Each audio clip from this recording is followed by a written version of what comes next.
Hello friends, नमस्ते। आप सभी का स्वागत है यहाँ पर राजस्थान सामान्य ज्ञान की क्लास में। आप सभी का स्वागत है यहाँ पर। और आज हम यहाँ पर पढ़ेंगे आप सभी के आने वाली एग्ज़ाम से रिलेटेड सभी प्रकार के क्वेश्चन आंसर। देखिए, राजस्थान के सभी प्रकार के क्वेश्चन आंसर, करंट अफेयर्स हो चाहे यह जीके हो, ये आपके हर एग्ज़ाम में जरूर इम्पोर्टेंट होती है। हर एग्ज़ाम में ये चीज़ें आती हैं आपके, चाहे वो आप किसी भी चीज़ का एग्ज़ाम दे रहे हो, किसी भी उसका एग्ज़ाम दे रहे हो, किसी भी फील्ड का एग्ज़ाम दे रहे हो आप, लेकिन उसमें आपके जीके प्लस करंट अफेयर्स आपका पीछा नहीं छोड़ती हैं। इनमें से आपके 10 से 15 क्वेश्चंस तो आते ही आते हैं। इसीलिए यहाँ पर आज हम देखते हैं राजस्थान की जो जीके है उसके बारे में आज हम यहाँ पर डिस्कस करेंगे। ठीक है, तो आज आपकी यहाँ पर रीट का एग्ज़ाम है, कल भी आपका रीट का एग्ज़ाम है।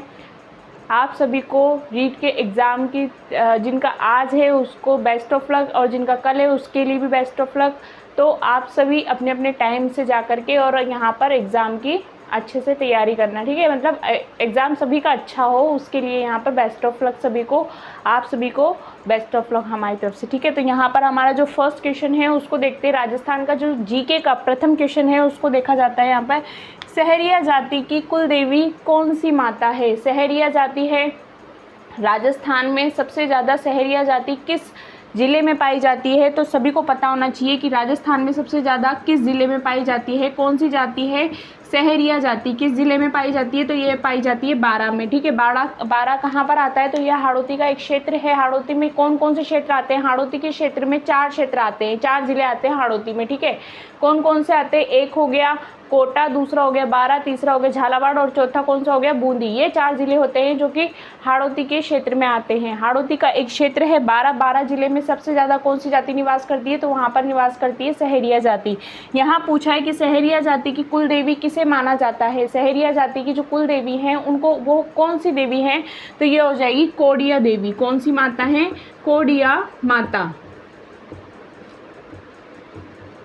कोडिया माता हैं जो कि सहरिया जाति की कुल देवी मानी जाती हैं। अगर इनके आपसे पूछा जाए कि इनके, ये तो हो गई हैं कुल देवी। ठीक है, अगर कुल देवता पूछ लिया जाए कि कुल देवता कौन है, तो कुल देवता कौन हो जाएंगे इनके कुल देवता यहाँ पर हो जाएंगे तेजा जी। कौन हो जाते हैं? कुल देवता हो जाएंगे इनके तेजा जी। अगर बात की जाए यहाँ पर कि सहरिया जाति है, ठीक है, सहरिया जनजाति है, इनकी भी एक बस्ती होती है। सभी के मतलब सब अलग अलग बस्तियों में रहते हैं ना, तो सहरिया जाति की जो बस्ती होती है उसको बोला क्या जाता है? तो सहरिया जाति की बस्ती को बोला जाता है यहाँ पर सहराना। सहरिया जाति की जो बस्ती है उसको बोला जाएगा यहाँ पर सहराना। ठीक है, सहराना इनकी बस्ती को बोला जाता है। और अगर आपसे पूछा जाए यहाँ पर कि भारत में सबसे ज़्यादा सहरिया जनजाति कहाँ पर निवास करती है, तो भारत में सबसे ज़्यादा सहरिया जनजाति मध्य प्रदेश जो है, मध्य प्रदेश का जो मध्य पूर्वी भाग है, मध्य प्रदेश का मध्य पूर्वी भाग जो है उसमें कौन सी जाति निवास करती है? उसमें निवास करती है यहाँ पर सहरिया जनजाति। ठीक है, अगला देखते हैं यहाँ पर कि सगुण व निर्गुण की विशेषताएं किस संप्रदाय की विशेषताएं हैं? सगुण व निर्गुण की विशेषताएं पूछिए यहाँ पर, यह किस संप्रदाय की विशेषताएं हैं? इसका आंसर क्या आ जाएगा? इसका आंसर आ जाएगा यहाँ पर, यह चरणदास संप्रदाय की विशेषताएं हैं। चरणदास जी संप्रदाय की विशेषताएं हैं। कौन सी? यह हो जाएगी सगुण व निर्गुण की विशेषताएं। ठीक है, अब यहाँ पर पूछा है कि चरणदास जी का वास्तविक नाम क्या है? चरणदास जी जो वास्तविक नाम है इनका वास्तविक नाम क्या हो जाएगा? तो इनका वास्तविक नाम हो जाएगा यहाँ पर रणजीत। क्या हो जाएगा? रणजीत हैं जो कि चरणदास जी का वास्तविक नाम पूछा गया है। क्वेश्चन ये भी बन सकता है, क्वेश्चन ये भी बन सकता है, इसलिए दोनों को टिक लगा लीजिए, दोनों आपका क्वेश्चन इंपॉर्टेंट है। ठीक है, तो अगला क्वेश्चन देखते हैं यहाँ पर, पुरुषार्थ पर बल किसने दिया था? पुरुषार्थ पर बल किसने दिया था? तो यह दिया था संत लालदास जी ने। किसने दिया था? संत लालदास जी ने इस पर बल दिया था। ठीक है, अब बात करें कि ये संत लालदास जी हैं कौन? तो संत लालदास जी, इनका जन्म कब हुआ था? संत लालदास जी का जन्म हुआ था 1540 में। कब हुआ था? 1540 ईस्वी में इनका जन्म हुआ था। 1540 ईस्वी में इनका जन्म हुआ था। कहाँ पर हुआ था? तो यह हुआ था मेवात क्षेत्र में, मेवात क्षेत्र में। और मेवात क्षेत्र में किस जाति में हुआ इनका? मेवात क्षेत्र में तो यह हुआ मेव जनजाति में, ठीक है, मेव जनजाति में इनका जन्म हुआ था। तो मतलब कि संत लालदास जी का अगर पूछा जाए कि इनका जन्म किस जाति में हुआ या फिर किस संप्रदाय से बिलोंग करते हैं, तो आप सब क्या बता देंगे? मेव जनजाति से यह बिलोंग करते हैं, ठीक है। अगला है, यहाँ पर देखते हैं कि इनका एक मेला भरता है, ठीक है। संत लालदास जी का एक मेला भरता है। कौन सा मेला है? यह हो जाएगा अश्विन माघ का एक मेला भरता है इनका। अश्विन माघ में इनका एक मेला भरता है। किसका? यह हो जाएगा संत लालदास जी के नाम का, ठीक है। अश्विन माघ प्लस अश्विन एकादशी व माघ पूर्णिमा पर इनका एक मेला भरता है, ठीक है। अश्विन माघ प्लस पूर्णिमा पर इनका एक मेला भरता है। और इनकी मृत्यु अगर पूछी जाए तो मृत्यु हुई थी इनकी सन 1540 में इनका जन्म हुआ, 1648 में इनकी क्या हो गई थी? मृत्यु हो गई थी। किसकी? संत लालदास जी की। अगला है यहाँ पर कि हवेली संगीत का गायक कौन है? हवेली जो संगीत है, हवेली संगीत का एक गायक है। हवेली संगीत है ये एक, ठीक है। हवेली क्या है? ये एक संगीत है, संगीत का नाम है हवेली, ठीक है। हवेली संगीत का गायक कौन है? तो इसका आंसर क्या आ जाएगा? इसका आंसर आ जाएगा यहाँ पर मदन लाल इसके गायक हैं। कौन है इसके गायक? इसके गायक हो जाएंगे यहाँ पर मदन लाल, ठीक है। कौन हो जाएंगे हवेली संगीत के गायक? ये हो जाएंगे मदन लाल। अगला है यहाँ पर कि लस्कारिया गीत किस नृत्य में गाया जाता है? लस्कारिया गीत है, यह भी एक ये गीत है और ये संगीत है, ठीक है। संगीत हवेली है और गीत लस्कारिया। लस्कारिया गीत किस नृत्य में गाया जाता है? तो यह गाया जाता है कच्छी घोड़ी नृत्य में, कच्छी घोड़ी नृत्य में। अब कच्छी घोड़ी नृत्य सभी जानते होंगे क्या होता है। कच्छी घोड़ी नृत्य में क्या होता है? एक पुरुष होता है जो कि लकड़ी का एक बना होता है कच्छी घोड़ी टाइप में। उस घोड़ी के बीच में उस पुरुष को खड़ा करके और उस पुरुष के द्वारा उस घोड़ी को क्या किया जाता है? बैलेंस किया जाता है, संचालित किया जाता है कि मतलब वो किस टाइप से क्या कार्य करे, ठीक है। तो लस्कारिया गीत का जो संबंध है वो किससे हो जाएगा? लस्कारिया गीत का संबंध हो जाएगा किस नृत्य से? तो ये हो जाएगा कच्छी घोड़ी नृत्य से, ठीक है। अगला क्वेश्चन देखते हैं यहाँ पर। अगला क्वेश्चन क्या है?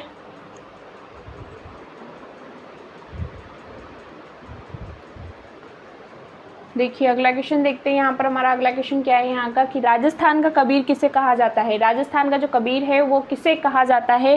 क्वेश्चन ये पूछा गया है, ठीक है। तो इसका आंसर क्या आ जाएगा? इसका आंसर आ जाएगा यहाँ पर दादू दयाल जो हैं उनको यहाँ पर राजस्थान का कबीर कहा जाता है। दादू दयाल को यहाँ पर राजस्थान का कबीर कहा जाता है, ठीक है। दादू दयाल है कौन? तो ये भक्ति काल के, हिंदी भक्ति काल की क्या थे? ये ज्ञानशयी एक कवि थे। कौन थे ये? हिंदी भक्ति काल के ज्ञानशयी शाखा के एक कवि थे। कौन? दादू दयाल जी, ठीक है। अगर बात करेंगे यहाँ पर, अगर आपसे पूछा जाए कि राजस्थान का कश्मीर किसे कहा जाता है? राजस्थान का कश्मीर किसे कहा जाता है? तो यह इसका आंसर क्या आ जाएगा कि राजस्थान का कश्मीर जो कहते हैं वो कहते हैं उदयपुर को। किसे कहते हैं? उदयपुर को कश्मीर कहा जाता है राजस्थान का। अगर आपसे पूछा जाए कि राजस्थान का पेरिस किसे कहा जाता है? तो ये किसे कहा जाता है? जयपुर को राजस्थान का पेरिस कहा जाता है। और अगर आपसे पूछा जाए कि झीलों की नगरी किसे कहते हैं, कि झीलों की नगरी राजस्थान में किसे कहते हैं? तो यह कहते हैं उदयपुर को। किसको कहते हैं? उदयपुर को झीलों की नगरी कहा जाता है। पूर्व का वेनिस पूछा जाए आपसे, राजस्थान में पूर्व का वेनिस किस जिले को कहा जाता है? तो यह भी किसे कहा जाएगा? तो यह भी कहा जाएगा उदयपुर जिले को, ठीक है। पूर्व का वेनिस, राजस्थान का कश्मीर, झीलों की नगरी, पूर्व का राजस्थान का पेरिस। पेरिस तो कैसे कहते हैं? जयपुर को बोला जाता है, ठीक है। अब यहाँ पर अगला क्वेश्चन देखते हैं कि भोपों की कुलदेवी किसे कहा जाता है? इसके पहले हमने क्वेश्चन क्या पढ़ा? इसके पहले वाला क्वेश्चन पढ़ा हमने कि राजस्थान का कबीर किसे कहा जाता है? कबीर किसे कहा गया? दादू दयाल को कहा गया, ठीक है। कबीर कौन हो गए? दादू दयाल हो गए, जो कि हिंदी भक्ति काल के कौन थे? हिंदी भक्ति काल ज्ञानशयी शाखा के एक प्रमुख कवि थे, ठीक है। अगला है यहाँ पर कि भोपों की कुलदेवी किसे कहा जाता है? तो यह कहा जाता है विरात्रा देवी को। विरात्रा माता को यहाँ पर क्या कहा जाता है? भोपों की कुलदेवी कहा जाता है। अब ये विरात्रा माता है कौन? मैंने आप सभी को बताया था कि ब्रह्मा जी जो कि ब्रह्मांड रचयिता हैं, जिन्होंने एक पुत्री को गोद लिया था, उसका नाम क्या था? उसका नाम था विरात्रा। तो ये कौन हो गई है? विरात्रा। ये हो गई है ब्रह्मा जी की पुत्री, ठीक है। ब्रह्मा जी की पुत्री हैं कौन? विरात्रा देवी। ब्रह्मा जी की जो पत्नी थी, ब्रह्मा जी की पत्नी ने क्या दिया था, ब्रह्मा जी को श्राप दे दिया था। इसीलिए राजस्थान में सिर्फ एक ही जगह है जहाँ पर ब्रह्मा जी का मंदिर स्थित है। कहाँ स्थित है ये भी क्वेश्चन मैंने आपको बताया। अब इस क्वेश्चन का आंसर आप कमेंट में दे दीजिएगा, ठीक है। अगला है यहाँ पर कि किस लोक देवी के मंदिर को दरगाह कहा जाता है। कौन सी लोक देवी हैं जिनके मंदिर को यहाँ पर दरगाह के रूप में जाना जाता है, दरगाह भी बोला जाता है इनके मंदिर को, तो ये हो जाएंगी आई माता। आई माता के मंदिर को दरगाह के रूप में भी बोला जाता है। आई माता को यहाँ पर कौन सी माता बोला जाता है, आई माता को आवड़ माता, स्वांगीय माता, इन सब माताओं के नाम से भी, इन सब नामों से भी किसको जाना जाता है, आई माता को जाना जाता है, ठीक है। अगर बात करें कि यहाँ पर ये इनका मंदिर कहाँ स्थित है, आई माता का मंदिर जो है वो कहाँ स्थित है, तो इनका मंदिर हो जाएगा बीकानेर में स्थित। कहाँ पर स्थित है, बीकानेर में इनका मंदिर हो जाएगा। और बीकानेर में किस जगह है, तो यह हो जाएगा बिलाड़ा में, ठीक है। बिलाड़ा एक जिला है जहाँ पर इनका मंदिर स्थित है, किसका, आई माता का, ठीक है। इनके मंदिर को और किस किस नाम से जानते हैं, इनके मंदिर को थान भी बोला जाता है, इनके मंदिर को बडेर भी बोला जाता है, इनके मंदिर को दरगाह भी बोला जाता है, ठीक है। इन नामों से भी किस मंदिर को जाना जाता है, तो यह कहते हैं आई माता के मंदिर को, ठीक है। अगला है यहाँ पर कि बाबर के पिता का नाम, बाबर के पिता का नाम क्या था, बाबर जो था उसके पिताजी का नाम क्या था, तो उनके पिताजी का नाम था यहाँ पर उमर शेख अब्दुल्ला, उमर शेख मिर्ज़ा। बाबर जो था उनके पिताजी का नाम क्या था, उमर शेख मिर्ज़ा, ठीक है। अगला है यहाँ पर कि बाबर ने बादशाह की उपाधि कब धारण करी थी, तो बाबर ने बादशाह की उपाधि कब धारण करी थी, यह करी थी 1507 ईस्वी में इसने बादशाह की उपाधि धारण कर ली थी, किसने, बाबर ने, ठीक है। यहाँ पर बात करें कि बाबर जो बाबर था उसके, बाबर जो था वो कितने भाई थे, मतलब कि उमर शेख मिर्ज़ा के कितने पुत्र थे। उमर शेख जो मिर्ज़ा हैं कौन है ये हो जाएंगे बाबर के पिता। बाबर के पिता के कितने पुत्र थे, क्वेश्चन बन सकता है, नहीं भी बने तो भी आपको नोटिस करना है, ठीक है। थोड़ा सा क्लियर हो जाएगा आप सभी का माइंड, थोड़ा सेटअप कीजिए माइंड में कि मतलब बाबर के कितने भाई थे। बाबर के कितने भाई थे, तो ये थे 4 भाई। कौन कौन था, एक तो था हुमायूं, दूसरा था कौन, हुमायूं का मतलब सॉरी उमर शेख मिर्ज़ा के कितने, उमर शेख मिर्ज़ा के कितने पुत्र थे, तो ये थे इसके 4 पुत्र थे। कौन कौन से थे, पहला था हुमायूं, दूसरा था कामरान, तीसरा था अस्करी और चौथा कौन था, चौथा था यहाँ पर हिंदाल, ठीक है। ये 4 पुत्र थे उमर शेख मिर्ज़ा के, लिख लीजिए यहाँ पर। पहला था इसके हुमायूं, फिर आया अस्करी, फिर कामरान और चौथा था हिंदाल। ये 4 पुत्र थे किसके, उमर शेख मिर्ज़ा के, ठीक है। इसने किसको अपना सौंपा था, किसने, इसने उत्तराधिकार किसको सौंपा था, तो यह सौंपा था हुमायूं को। किसको सौंपा था, हुमायूं को उमर शेख मिर्ज़ा ने अपना उत्तराधिकार सौंप दिया था, ठीक है। अगला है यहाँ पर कि बाबर ने बादशाह की उपाधि कब धारण करी थी, तो 1507 में बाबर ने क्या करी थी, बादशाह की उपाधि धारण कर ली थी। इसने, बाबर ने एक तुलगुम प्रणाली अपनाई थी, बाबर ने एक तुलगुम प्रणाली अपना करके युद्ध किया था। बाबर ने क्या किया था, एक तुलगुम प्रणाली थी उसको अपना करके एक युद्ध किया था। और वो युद्ध किससे सीखा था, वो प्रणाली किससे सीखी थी इसने, तो उज्बेकों से इसने ये वो प्रणाली सीखी थी, किसने, बादशाह ने, ठीक है। जब ये बाबर ने वो प्रणाली, उज्बेकों की प्रणाली सीखी थी तुलगुम युद्ध में, ठीक है, तुलगुम युद्ध किया, उसमें के बाद ये बना बादशाह। और इसने उपाधि कब धारण करी थी, 1507 में इसने उपाधि धारण करी थी। अगला है यहाँ पर कि प्रारंभ में बाबर के शव को कहाँ दफनाया गया था। प्रारंभ में बाबर के शव को जो दफनाया गया वो कहाँ पर दफनाया गया था। पहली बात तो कि बाबर ने जो अपना जो बताया था कि मेरा शव यहाँ पर ही दफनाया जाए, मेरी मृत्यु के बाद में मेरा शव यहाँ पर दफनाया जाए, लेकिन प्रारंभ में जो उसका शव दफनाया वो उसकी इच्छा अनुसार नहीं दफनाया था। वो कहाँ दफनाया था, वो दफनाया था आगरा के आराम बाग में, आगरा के आराम बाग में इसका वो शव दफनाया था पहली बार में, ठीक है। उसके बाद में जब यहाँ का राजा चेंज हुआ, जब यहाँ पर इसका उत्तराधिकार किसी और ने लिया, इसके जाने के बाद में इसका उत्तराधिकार किसने लिया, तो वह लिया शेरशाह सूरी ने। शेरशाह सूरी को जब पता लगा कि बाबर की इच्छा क्या थी, इनका शव कहाँ पर दफनाया जाए, तो इन्होंने क्या करा, शेरशाह सूरी ने तब बाबर की इच्छानुसार उनका शव कहाँ पर दफनाया? उनका शव ले जाकर के फिर शेर शाह सूरी ने काबुल में दफनाया था। कहाँ पर दफनाया था? काबुल में।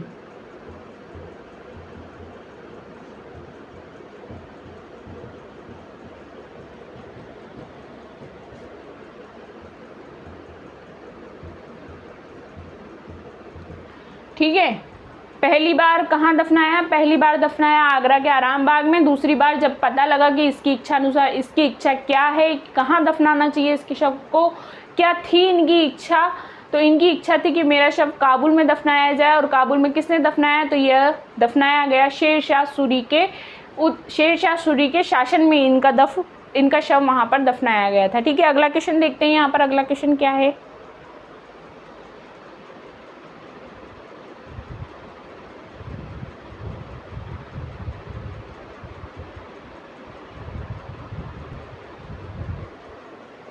अगला क्वेश्चन देखते हैं। हमारा अगला क्वेश्चन क्या है यहाँ पर? अगला क्वेश्चन है यहाँ पर कि राजस्थान का 33वां जिला प्रतापगढ़। राजस्थान का पहला तो क्वेश्चन बन सकता है या बन गया होगा, पहले भी कई बार पूछा जा चुका है। राजस्थान का 33वां जिला कौन सा है? राजस्थान का 33वां जिला हो जाएगा प्रतापगढ़। ठीक है, बना कब, किसके शासन, मतलब कब, जब ये बना तब कौन था यहाँ का? राजस्थान का मुख्यमंत्री कौन था? तब थी यहाँ पर राजस्थान की मुख्यमंत्री वसुंधरा राजे। कौन थी? वसुंधरा राजे सिंधिया थी, जिनके काल में यह बना था। ठीक है, कब बना था? यह बना था 2008 में। कौन सा जिला? यह हो गया प्रतापगढ़ जिला। राजस्थान का कौन सा जिला है? 33वें नंबर का जिला। राजस्थान का 33वां जिला प्रतापगढ़ किस संभाग में आता है? अब ये पूछे हैं संभाग, तो किस संभाग में आता है? यह आता है उदयपुर संभाग में। किस संभाग में आएगा? उदयपुर संभाग में यह जिला आता है। ठीक है, राजस्थान का प्रतापगढ़ जो जिला है, इस जिले को, अगर इस जिले की बात की जाए तो यह प्राकृतिक संपदा का धनी भी माना गया है। इसको यहाँ पर पहले कांठल का प्रदेश भी कहा जाता था। अगर आपसे क्वेश्चन बन जाए कि कांठल का प्रदेश किस जिले को कहा जाता है, कांठल का प्रदेश किस जिले को कहा जाता है, तो इसका आंसर क्या आ जाएगा? प्रतापगढ़ वह जिला है जिसको यहाँ पर कांठल का प्रदेश भी कहा जाता है। इसको प्राकृतिक संपदा का धनी भी कहा जाता था। 1507 ईस्वी में, 1531 ईस्वी में इसको, 1531 ईस्वी में भील शासकों द्वारा इसका शासन किया गया था। भीलों का यहाँ पर क्या था? 1531 में भीलों का यहाँ पर शासन था 1531 ईस्वी में। ठीक है, उसके बाद में इसका विरोध कर दिया गया था और फिर ये जिला वापस से मतलब जिले को जिले के रूप में नहीं लिया गया था। फिर उसके बाद में इसको 2008 में फिर जब वसुंधरा राजे आई तो उनके टाइम पे ये जिला वापस से उदय हुआ और फिर वापस से इसका विकास शुरू किया गया। ठीक है, तो यहाँ पर बात करें कि 1531 ईस्वी में जब यहाँ पर भीलों का शासन था, उस समय भीलों के राजा कौन हुए थे? अंतिम जो शासन राजा थे वह थे भाबर देव। कौन थे? भाबर देव थे, जो कि भीलों के शासक माने गए थे 1531 ईस्वी में। ठीक है, 1531 ईस्वी के बाद में जो अंतिम बार बने वो शासक बने कौन? भाबर देव बने। अगला है यहाँ पर कि वस्त्र निर्यातक नगर का दर्जा किस शहर को दिया जाता है? किस शहर को वस्त्र निर्यातक नगर का दर्जा दिया जाता है? तो यह दिया जाता है भीलवाड़ा को। भीलवाड़ा वह शहर हो जाएगा जिसको यहाँ पर वस्त्र निर्यातक शहर का दर्जा दे दिया जाएगा। ठीक है, अगला है यहाँ पर राजस्थान विधानसभा की प्रथम महिला अध्यक्ष का नाम क्या है? राजस्थान विधानसभा की प्रथम महिला अध्यक्ष का नाम, अभी हाल में कौन सी विधानसभा चल रही है? अभी हाल में चल रही है यहाँ पर कौन सी विधानसभा? इसका क्वेश्चन आप देंगे और इसका आंसर आप दे दीजिएगा कमेंट में। बाकी यहाँ पर विधानसभा की राजस्थान में कितनी सीटें हैं? विधानसभा की राजस्थान में जो सीटें हैं वो सीटें हैं टोटल 200 सीटें। 200 सीटों पर क्या बैठी है? विधानसभा बैठी है। ठीक है, विधानसभा के अभी अध्यक्ष कौन है? विधानसभा के अभी अध्यक्ष बने हैं यहाँ पर सीपी जोशी। कौन है? सीपी जोशी हैं, जो कि नाथद्वारा से कौन है? एमएलए हैं। ठीक है, यहाँ पर पूछा है कि राजस्थान की विधानसभा में पहली महिला अध्यक्ष का नाम क्या है? महिला अध्यक्ष जो हैं वो थी पहली यहाँ पर श्रीमती सुमित्रा नंदन, श्रीमती सुमित्रा सिंह।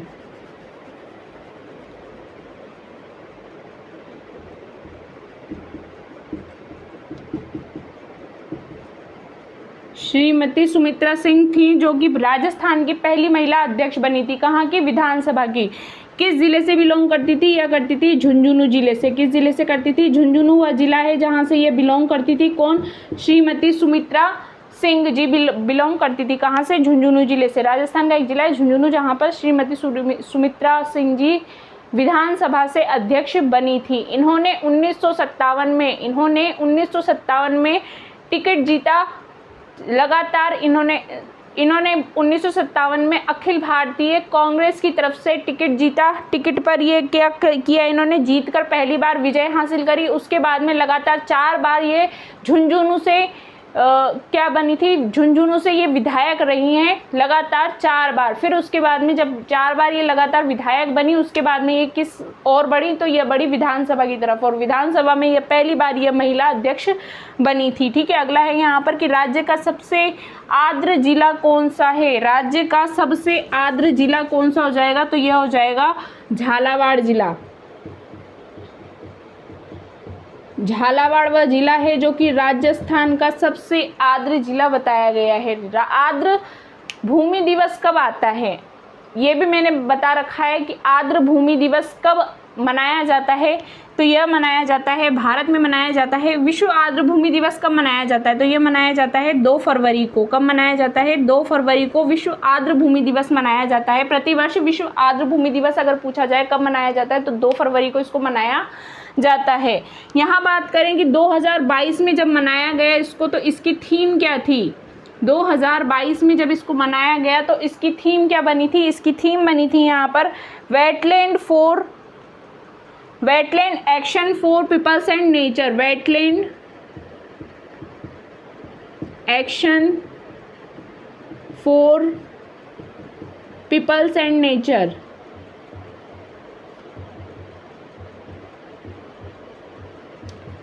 ठीक है, 2022 की थीम है ये। ठीक है, 2022 में जब 2 फरवरी 2022 को इसको मनाया गया वेटलैंड दिवस, तब इसको वेटलैंड इसकी थीम बनी थी wetland action for peoples and nature. अगला है यहाँ पर राजस्थान राज्य में नई वन नीति कब घोषित की गई है? राजस्थान राज्य में नई वन नीति कब घोषित की गई थी? तो यह की गई थी 18 फरवरी 2010 को, तब बनी थी राजस्थान में नई वन नीति। अगला यहाँ पर राजस्थान की सबसे पुरानी डेयरी पद्मा कहाँ स्थित है? राजस्थान की सबसे पुरानी डेयरी है, इसको राजस्थान में स्थित किया है, लेकिन किस जिले में स्थित है ये? तो ये हो जाएगी अजमेर जिले में। कहाँ पर हो जाएगी? अजमेर जिले में यह स्थित हो जाएगी। कौन सी डेयरी है? पद्मा डेयरी है, राजस्थान की सबसे पुरानी डेयरी है। ठीक है, क्वेश्चन बन सकता है, इसलिए बता दिया कि राजस्थान की सबसे पुरानी डेयरी का नाम क्या है? पद्मा। याद रखिए, पद्मा है राजस्थान की सबसे पुरानी डेयरी का नाम। और कहाँ स्थित है? तो यह हो जाएगी अजमेर जिले में स्थित है। अगला देखते हैं यहाँ पर अगला क्वेश्चन क्या है।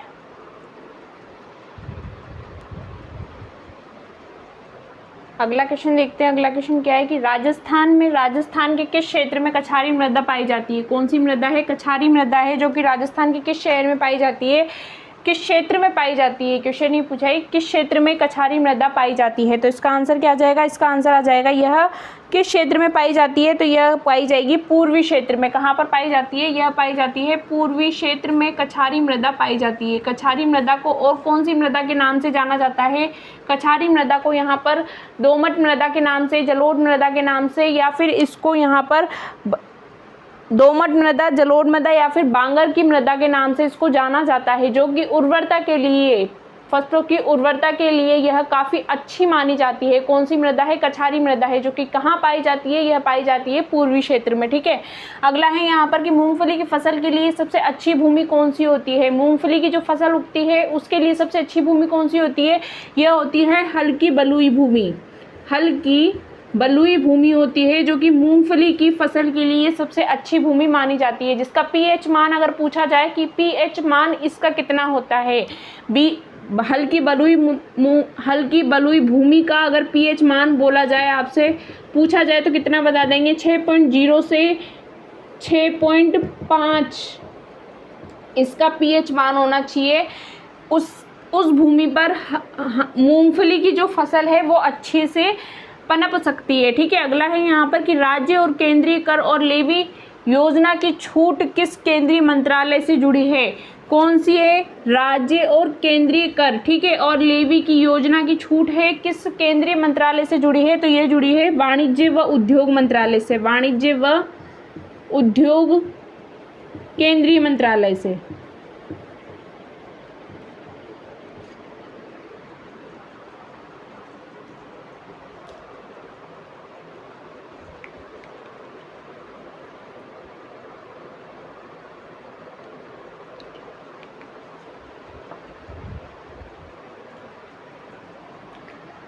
किस मंत्रालय से जुड़ा है ये? तो ये जुड़ा है वाणिज्य व उद्योग केंद्रीय मंत्रालय से, ठीक है।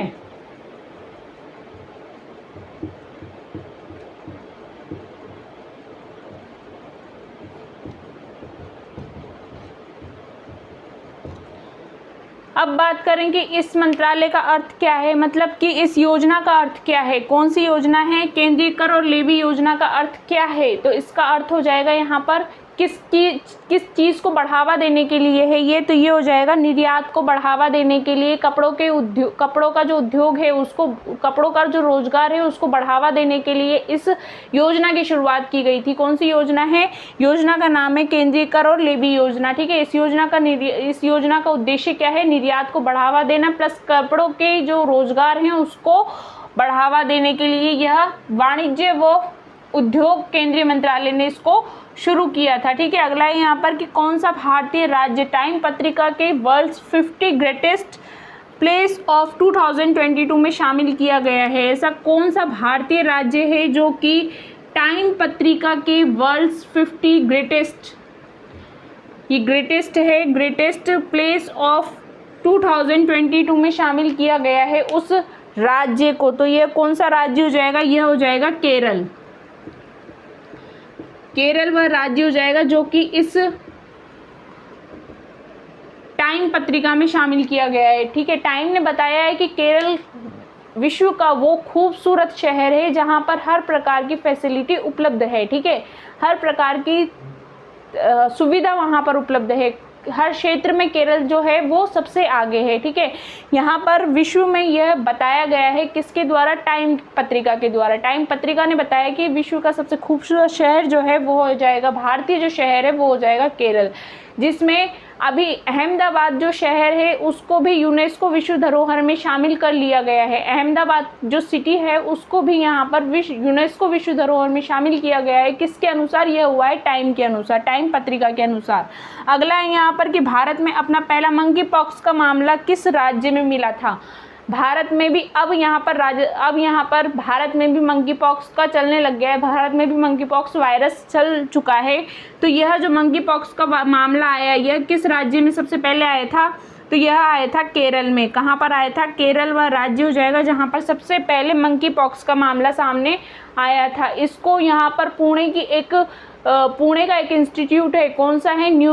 Institute of virology, national virology institute है। नेशनल वायरोलॉजी इंस्टीट्यूट के अंतर्गत साबित किया गया, इसका सकारात्मक परीक्षण करके इसको बताया गया कि ये वाकई में ये मंकी पॉक्स का मामला है, जो कि केरल राज्य के एक व्यक्ति के अंदर, 35 वर्षीय एक व्यक्ति है, उसके अंदर यह मामला पाया गया था। उसके अंदर ये वायरस हुआ और यह वायरस आया और इस वायरस के जरिए इसको यह मंकी पॉक्स बीमारी हो गई है, ठीक है। तो इस मामले को स्थगित करने के लिए अब यहाँ पर रोक लगाई जा रही है।